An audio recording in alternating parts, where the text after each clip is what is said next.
हिंगोली जिल्ह्यामध्ये मागील काही दिवसापासून सातत्याने होणाऱ्या पावसामुळे शेतीचं मोठ्या प्रमाणात नुकसान झालेलं आहे। पालकमंत्री नरहरी झिरवाळ हिंगोली जिल्ह्याच्या नुकसानीची पाहणी करतात। या ठिकाणी शेतकऱ्यांसोबत संवाद साधतात।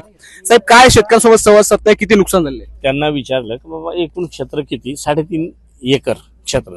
3.5च्या 3.5 आपण सगळ्यांच्या डोळ्याने पाहतोय का तिथे एकही सिंगल फाटा सुद्धा तिथे वाचलेला नाही।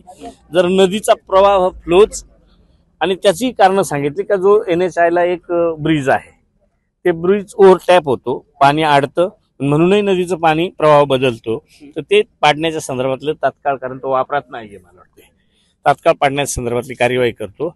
आणि हे शेतीच्या पिकाची पंचनामे तर झालेलेच आहेत, त्याची तात्काळ जी मदत आहे ती देण्याच्या संदर्भातली कार्यवाही करेल।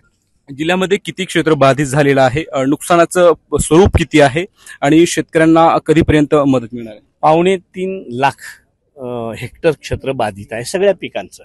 त्यात केळी आहे, हळद आहे, सोयाबीन आहे, तूर आहे, ऊस आहे, सगळेच पिकं आहेत।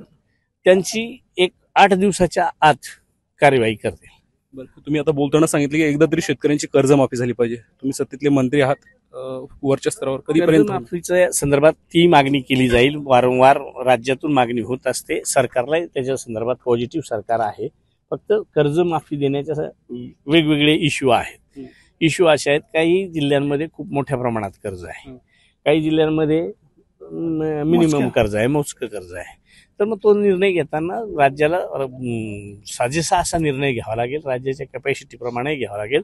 पण निश्चित कर्जमाफीच्या संदर्भात आम्ही त्याचा पाठपुरावा करू।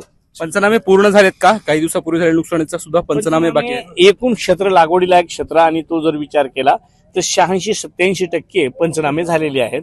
12-13% जे आहेत ते मी सकाळी सूचना केल्या आहेत अधिकाऱ्यांना का 12-13%वरून आपण 0%वर का सर्रास कसं होईल त्याचा प्रयत्न करतोय। 2 दिवस हिंगोली जिल्हा दौऱ्यावर होतात, जिल्ह्यातल्या नुकसानीची पाहणी केली। आज दुसऱ्या दिवशी सुद्धा तुम्ही नुकसानीची पाहणी करतायत। आता मुख्यमंत्र्यांकडे हिंगोली जिल्ह्यासाठी काय मागणी केली जाणार आहे? हिंगोली जिल्ह्यासाठीच नाही, ती मागणी केली जाईल, ती राज्यासाठी केली जाईल। राज्यात हिंगोली हा एक आगळा वेगळा, आणि आगळा वेगळा म्हणण्यापेक्षा सगळ्या दरडोई उत्पन्नात सुद्धा खूप कमी उत्पन्नाचा दाखला आहे। तर त्याच्यासाठी ते दरडोई उत्पन्न वाढवण्याच्या दृष्टीनं सुशिक्षित बेरोजगारांना रोजगार मिळावा या दृष्टीने MIDCची काही कल्पना करता येईल का? हळद पीक वसमतमध्ये मोठ्या प्रमाणात आहे, काही ठिकाणी याचं सोयाबीनचं पीक मोठ्या प्रमाणात आहे। तर त्याला छोटे उद्योग कसे सुरू होतील या दृष्टीने प्रयत्न केला जाईल।